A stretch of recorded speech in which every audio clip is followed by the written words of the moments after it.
Hello, hello tout le monde, j'espère que vous allez bien.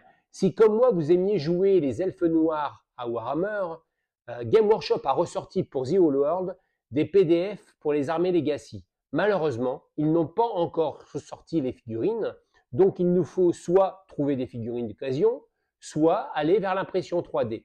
Et justement, au mois de février, White Angel Miniature nous a sorti toute une série de nouvelles figurines, et c'est ce que je vais vous montrer aujourd'hui. Allez, c'est parti!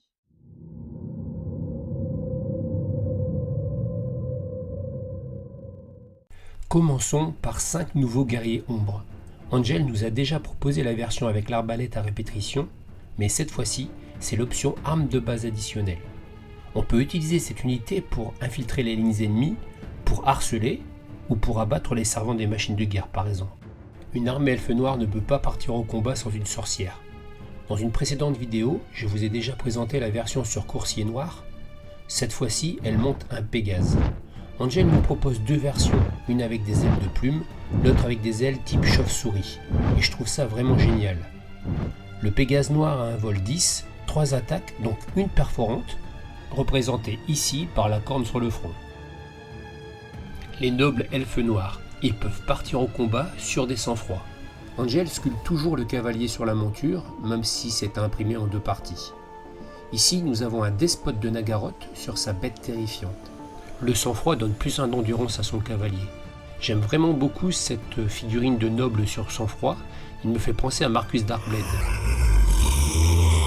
J'ai hâte de pouvoir le jouer en plein milieu d'un régiment de chevaliers sur sang-froid. C'est vraiment une figurine dynamique, mais bon, ça ne donne pas envie de se faire bouffer par son proxy dinosaure. L'hydre de guerre. Angel nous propose cette fois une version avec des pièces d'armure sur le corps. Je trouve ça vraiment sympa, ça lui donne un côté plus féroce.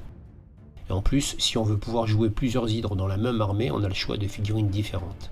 Je pense que c'est cette version que moi je vais prendre en priorité pour mon armée. Il y a aussi une nouvelle version d'une sorcière suprême.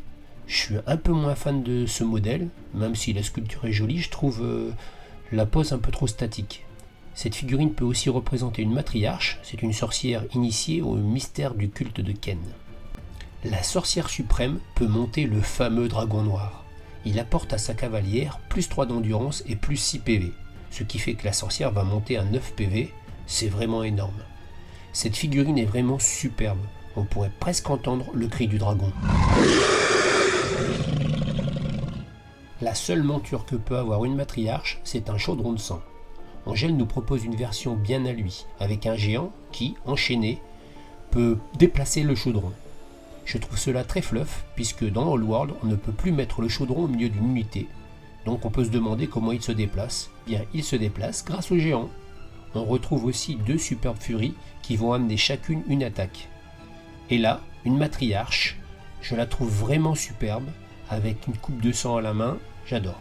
La grande bannière, un seul noble elfe noir, pas le despote, peut être promu porteur de la grande bannière. En plus, cette bannière peut être magique sans limite de points. Cette figurine a une superbe armure qui va matcher parfaitement avec celle des gardes noirs de Nagaronde.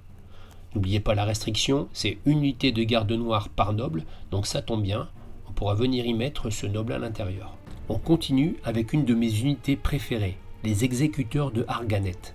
On raconte qu'un exécuteur bien entraîné connaît le moyen de tuer n'importe quel ennemi d'un seul coup, soit par décollation, éviscération ou simplement une estocade au cœur avec leur lame bien reconnaissable. C'est une unité spéciale, donc on a juste la restriction de 50% au point de l'armée. Je préfère personnellement ce type de casque version V6 au casque en forme de crâne de la version V8, même si j'aurais préféré avoir des crinières de crin de cheval sur tous les casques. On finit cette présentation en beauté avec une figurine géniale, le Haut-Belluaire sur Manticore. La Manticore est la bête que les elfes noirs respectent le plus. Les belluaires s'aventurent jusque dans les désolations du chaos afin de capturer de jeunes spécimens. On peut dresser les manticores, mais elles restent dangereuses et peuvent ignorer les ordres de leur maître. Et voilà, la vidéo est terminée, j'espère qu'elle vous a plu, merci d'avoir regardé. N'hésitez pas à commenter et liker pour permettre à la vidéo d'avoir plus de vues. Et moi je vous dis à bientôt.